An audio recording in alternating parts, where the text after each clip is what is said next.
Okay. May maling impression yung ibang tao tungkol sa mga nangangaral ng end times.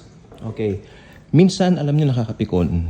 Nakakapikon. Kasi sasabihin na nanakot daw tayo. Tayong mga mahilig sa eschatology. Again, kung nasababayan niyo po yung mga nakaraang video ko, sinabi ko doon, hindi ako mahilig sa eschatology ng mga nakaraang panahon. Kasi, naiisip ko dati, tapatan lang ito. Sabi ko, kung ituturo natin ang end times, malilito ang mga tao. Kasi maraming nagtataglay ng premillennialist, futuristic, di ba? Futurist ang tawag. May nagtataglay din naman yung tinatawag na tungkol doon sa rapture, yung pre-trib tayo. Pre-trib tayo. Siyempre, mas kinuha pa naman pre-trib na ako. Mid-trib, ito yung sa gitna daw ng tribulation, dadagitin ng Panginoon. Pagka yung Antichrist dumating na sa umakyat na roon sa templo, sasabihin niya, I am God noon. Yun daw, dadagitin na roon mga believers noon. At yung it doesn't make sense sa lahat na view. Pasensya na po, yung post-trib. Kalain nyo, sabi nila ng post-trib, ira-rapture ang church. Pag na-rapture daw, babalik agad si Jesus dito, kasama uli yung church. It doesn't make sense. Yun ang hindi ko ma-reconcile sa lahat. Pero ganun pa man po, nung nakita ko po yung nag-umpisa, makinig pong mabuti, importante po ito. Umpisa po niya nung lumabas si Rab Shlomo Yehuda, aka Dayanuka. That was September 2022. Makinig pong mabuti, importante ito. Si Yanuka lumabas po ng September 2022. Okay? Tapos dumating yung mga Red Heifer nung September 15 sa Israel. At naririnig na dati maugong na itinatayo na raw yung third temple. Lamang hindi natin alam yung lokasyon. Alam niyo po ba, wala pong binabanggit na lokasyon. Basta ang sabi lang po ng Biblia, itatayo yung third temple. Kaya kahit saan, makinig po mabuti, kahit saan po nila itayo yan, matutupad po ang prophecy. Not necessary doon sa bundok, not necessary doon. Kahit saan po itayo yan, matutupad yung prophecy. Kasi doon sa prophecy, doon papanik yung Antichrist, doon niya ipapatigil yung mga offering. Kaya doon ako nagkaroon ng excitement dito kumbaga binuhay ko yung passion ko doon sa mga napag-aralan ko na. Actually, nangalkal ako ng mga notes ko 2022. Lumang-luma na nga pero tinignan ko yung mga notes ko. Ganun nga yung mangyayari, yung events, no, na talagang i-anticipate talaga natin. So, ito na po talaga.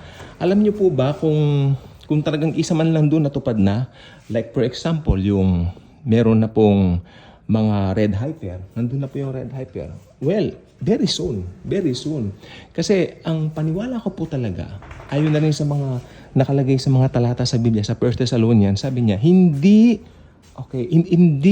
mangyayari ito, yung pagdagit nga, hindi mangyayari yung pagdagit, no? O should I say, hindi mangyayari yung paglabas ng Antikristo hanggat hindi pa naaalis yung restrainer. Sino ba yung restrainer? Ito yung pumipigil. Dati, ano ba yung pumipigil? Alam niyo po dati, nung hindi ako interesado sa end times, yung pumipigil, ang pumipigil ako yung Holy Spirit. Oo, pero hindi ko sinasabi na believers. Holy Spirit lang ako. Pero malapit din naman pala. Close enough. Okay. Kasi meron pang naniniwala ng ibang Kristyano. Ang pumipigil daw po, ako magagalit naman yung iba sa akin. Sige, tutuloy ko. Ang pumipigil daw po, sabi nila, doon daw. Yung ibang Kristyano po, ito ang view nila. Ang pumipigil daw si Satanas. OMG. Hindi talaga nag-aaral. Nakakatawa yung mga sinasabi nilang ganyan. Di ba? Si Satanas. Oo. Tapos, naniniwala yung iba, parang may paniniwala pang inihagis na si Satanas, na ibig sabihin, dun sa pit, nandoon na raw siya. Hindi po pwede nandoon sa pit, kasi si Satanas po nandito pa po sa lupa, nagkakalat ng lagim dito. Marami akong na tapos sabi ng iba pa, naghahari na raw si Jesus since 19, ganito, ganyan. Ay, ito po ang payo ko. Kung magulo ang isip ninyo, go back to the Bible at mag-pray po kayo. Lord, ipakita mo sa akin yung totoong view regarding this. At ililid kayo ni Lord dito sa eschatology ito. Siyempre, pinagmulan po nito yung rightly dividing the scripture. If you don't divide the scripture, malilito ka, sobrang lito ka, maniwala ka. Ngayon, ang tanong naman is, ito bang panahon natin, ito na yung end times? Yes. Pero this is the end? No. No. Kung the end na to, bakit nandito ka pa? Di ba? Nakakatawa ngayon nakasabit sa liig ng mga nangangaral dyan. May placard. This is the end. End. Oh. Kung end na, ba't nandiyan ka pa? Tapos bibili pa ng fishball, nangangaral. Tapos bibili pa ng palamig. Kung ano na, hindi ka na kumakain, di ba? Ang bihira nga If you don't rightly divide the scripture, magkakandalito-lito po tayo. Kaya nagkaroon ako 2022 ng interest to study more about prophecy.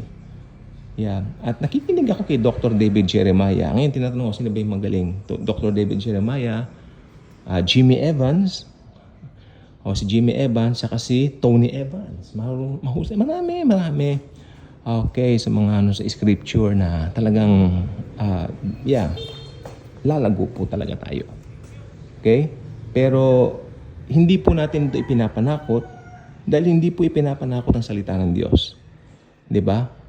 Binibigay ito ng pag-ibig at pagmamahal. Ngayon, minsan may huwag ka nagsasalita ng ganyan, nakakatakot ng mga pinagsasabi mo, ganun pa Gusto kong sabihin, wala ka lang interest sa Diyos. Di ba? Gusto kong sabihin niya, wala ka lang interest sa Diyos. Kaya ganyan. Ayun yun At bakit? Ano ba bang dahilan doon? Ayaw niya ng mga spiritual na usapin. Parang sa kanila, it's something na parang, siguro parang nawawalan sila ng kalayaan, parang ganon. Pag nakilala niyo po talaga kung sino si Jesus Christ, yun ang tunay na freedom. It's freedom. Diba? May kantang ang Hillsong, Free to Dance. Maganda yun. Pakinggan niyo po sa YouTube tsaka sa Spotify. Diba? Sasayaw kayo talaga. Because you have Jesus, you're always dancing. You cannot contain your emotion than to praise Him. Even whole day, even whole night. Ganun po yan. You have Jesus, you have everything. And you have all the reasons. Diba? To dance. To be happy.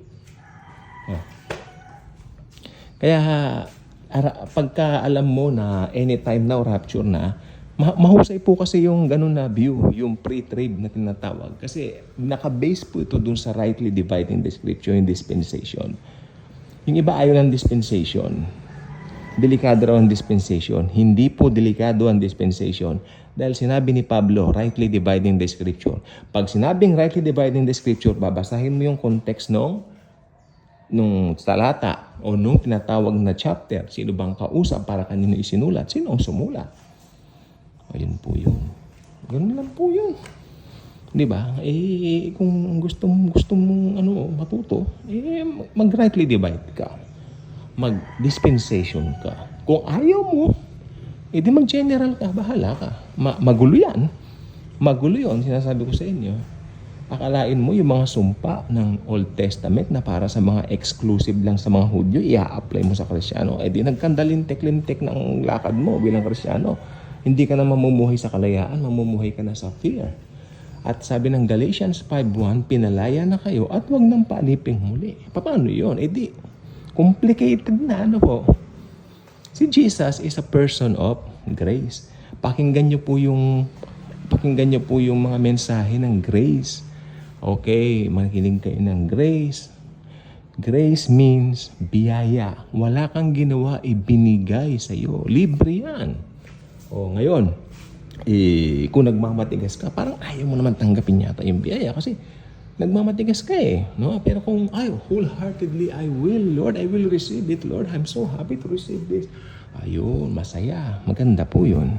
Sana ganun nga lahat ng pagtanggap ng mga tao. Hindi na magmamalaki. Dahil sabi ng Biblia, wala naman tayong pagmamalaki. Naligtas tayo sa biyaya at sa biyaya lang ng Panginoong Jesus. Again, di ko na po kayo nare-remind na mag-subscribe, pero please, subscribe naman po kayo. Okay? Kasi pag nag-subscribe po kayo dito, mas manonotify kayo ng YouTube kung may mga bago tayong videos para hindi kayo nahuhuli kung may mga bago tayo, mga latest na uploads. Okay? Thank you po. Bye-bye.